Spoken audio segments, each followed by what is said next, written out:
that and leverage our like Moxie and formal power? I love that. Great question. And that you went to the podcast. Yeah, you got Moxie, everybody. And Moxie is, are folks familiar with the word Moxie? It's a very old, awesome word. It was usually coded feminine or female back in old Hollywood films. Like, she has Moxie, you know what I'm saying? A gangster film, yeah. And what's amazing is, you know, for me, there's a couple of different things. One is to actually do things like this. So for me, part of amping my own Moxie and Moxie, by the way, I define as that extra oomph, like that extra little oomph that we have to bring to stuff, right? A lot of that to me comes from community.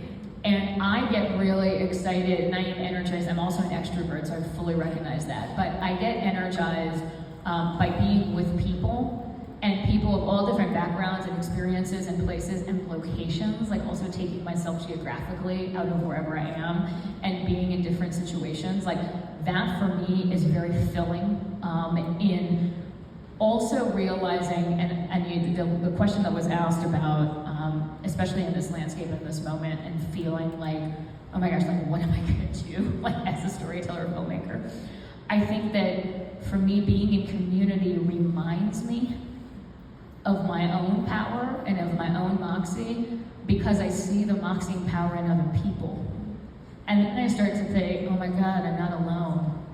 And it's in that feeling of community, of non-aloneness, that I really start to feel my own self build up and like, no, it's possible, you know? The other thing that a lot of people's very woo-woo, but a lot of people will tell you, is that pausing and breathing and yoga practices are really important. I actually really do agree with this. These are practices that have predated everybody here for many millennia.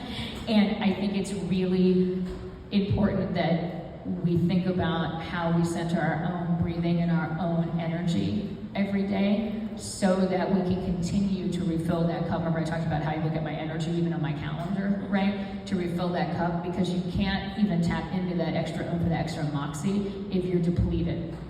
And so thinking about what you need to do for yourself to be able to have that space and place that you are recharging, that is for you, that probably doesn't actually involve other people. It's like the other side of it, right?